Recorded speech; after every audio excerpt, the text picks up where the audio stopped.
Okay, this video is the story of Ignaz Semmelweiss. This is Ignaz Semmelweiss in the early 1800s in Vienna. And he was an obstetric doctor. And he noticed that there were two different death rates in the clinics. In the clinic where they had doctors, the death rate was much, much higher than it was in the clinic where they had midwives for delivering the babies. It was in the ballpark of over 10% in the doctor clinic, and then 4% or less in the clinic with the midwives. And nobody knew why this was happening. Semmelweis heard that one of the doctors had gotten cut by an autopsy scalpel and he got a bad infection and he died. And that gave him the idea that maybe the infection was being carried by the doctors from their autopsy lab at this clinic to the patients, and they did not wash their hands before delivering the babies. So Semmelweis figured out it could be from something carried on their hands causing an infection. The mechanism of bacteria causing infection was not known at that time. But Semmelweis just figured, why not have the doctors wash their hands? And he had a chlorine solution that he knew was helpful for washing one's hands after autopsy. And when he did this, the death rate dropped dramatically. I have the death rates over here. So this is the clinic with the doctors, this pink line. And you can see here at the end, when he instituted his chlorine hand washing, the death rate rapidly dropped to below 1% and was even 0% on some months. Okay. The doctors were pissed off, the other doctors, that he was blaming the infections on them. They were pissed off that they would have to wash their hands. Nobody believed Semmelweis, and they did not like him. He was fired from his hospital, and he was forced out of Vienna, and he went to, he had to move to Budapest, and he then became an obstetrician in a hospital in Budapest. He repeated his methods and again got the death rate down to below 1%, 0.85%. Yet despite this, the doctors refused to believe his methods. They thought it was something to do with the patient's bowel, and they made the patients have a bowel prep, like enemas before the babies. Semmelweis was pissed off, and he wrote angry letters to the medical journals, and he called some of the obstetricians who didn't wash their hands nasty names. Like he himself, Semmelweis, contracted syphilis, probably from one of his gynae patients. They're doing bare hand exams on all these patients, many of whom might have syphilis or other diseases.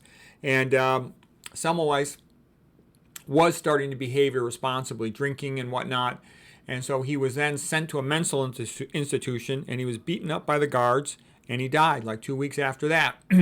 When he died, it was a normal convention that the medical society would, write about the doctor who died and, give him a eulogy in their publication.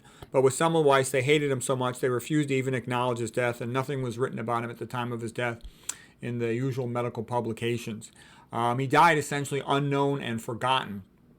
However, and also when the new doctor was brought into the hospital that Semmelweis had worked with now in Budapest, they rejected his methods. They refused to continue them. Semmelweis was pretty smart. Not only was he washing his hands, he was also having them wash the surgical equipment. He eventually figured that out as well.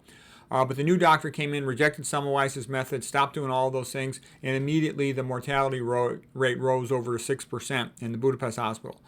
Luckily, though, Semmelweis had trained some students, and they brought his methods to England and to Germany, and his work was much more popular in those areas. And then later on in the 1800s, the work of Pasteur and others like Lister with regard to bacteria and pre-surgical antisepsis became more understood, more popular. And so Semmelweis was then sort of rescued from obscurity, if you will, and people began to know about him a little bit and write about him. There's a name after him, something's been named after him, the expression Semmelweis reflex, and that's when a new idea is immediately rejected. Okay, and it's very much like the Schopenhauer quote, all great truths are initially ignored, then they're violently opposed, and then they're accepted finally as self-evident. So that's the story of Semmelweis, and it's good to keep it in mind because medicine is still exactly the same way. I would say it's even more resistant to new ideas now than it is then, because back at this time, everything was based just on ego and pride and that sort of thing. Nowadays, it's based on money, and money is a much stronger motivator than all that stuff. So it's even more difficult to get a new idea into conventional medical practice.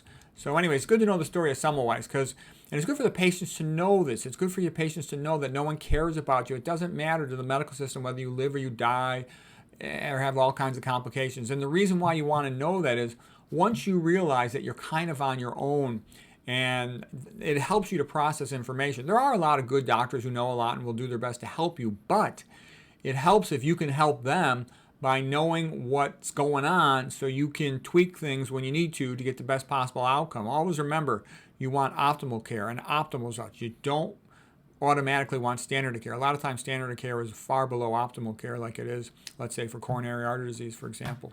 Anyways, hope that was helpful.